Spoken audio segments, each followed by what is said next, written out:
సభా సరస్వతి నమః.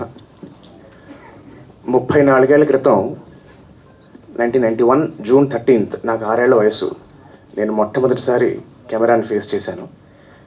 మళ్ళీ 34 ఏళ్ల తర్వాత నా 6 ఏళ్ల కూతురుతో పాటు కలిసి మొట్టమొదటిసారి ఇందులో ఈ కథాసుధలో వెండిపట్టిలో నటించాను.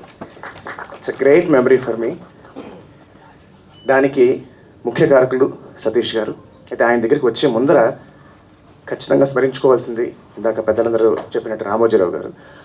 ఒక మనిషి 100 జన్మల్లో చేయగలిగిన పని, అథవా 100 మంది మహానుభావులు కలిస్తే ఒక జన్మలో చేయగలిగిన పని ఆయన ఒక్కడు ఆ సామ్రాజ్యాన్ని స్థాపించి ప్రపంచాన్ని నిరూపించారు.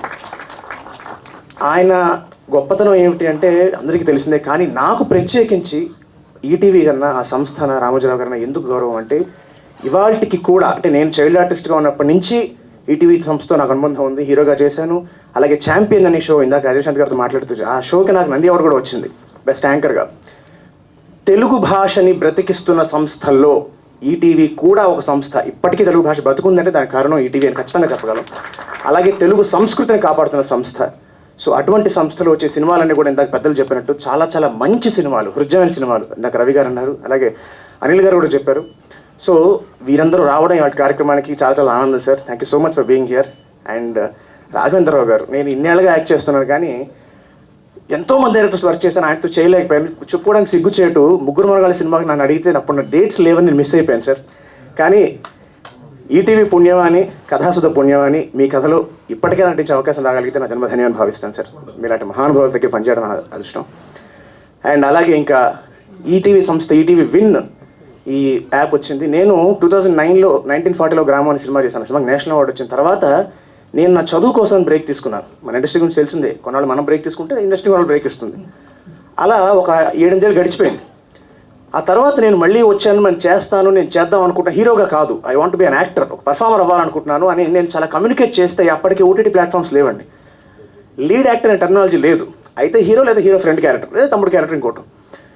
మంచి కథలు కావాలి, మంచి పర్ఫార్మెన్స్ స్కోప్ ఉన్న క్యారెక్టర్స్ కావాలి, అలాంటి కాంటెంట్స్ కావాలి, అలాంటివి ఏమైనా ఉంటే నేను ఒక పర్ఫార్మర్గా ఉండదలుచుకున్నానండి అని చెప్పినప్పుడు అప్పటికి అవి లేవు. ఐమ్ టాకింగ్ అబౌట్ 2014-15 ఆ టైంలో.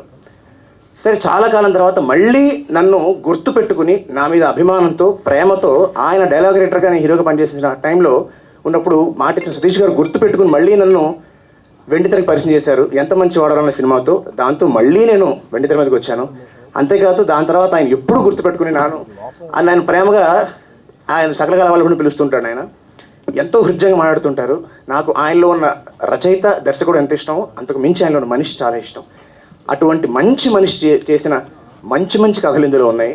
తప్పకుండా ఇది అందరికీ చాలా హృదయంగా ఉంటుందని, అందరూ దీన్ని వీక్షించాలని, కథాసుధలో ఇంకా ఎన్నెన్నో మంచి మంచి కథలు రావాలని, దానికోసం పాటుపడుతున్న మా నితిన్ టీం వాళ్ళందరికీ శుభాకాంక్షలు తెలియజేస్తూ ఇంకా చాలా మంచి కథలు దీని ద్వారా రావాలని మనస్ఫూర్తిగా కోరుకుంటూ మరొక్కసారి ఇందులో భాగమైనందుకు చాలా చాలా సంతోషిస్తూ థ్యాంక్ యూ సో మచ్.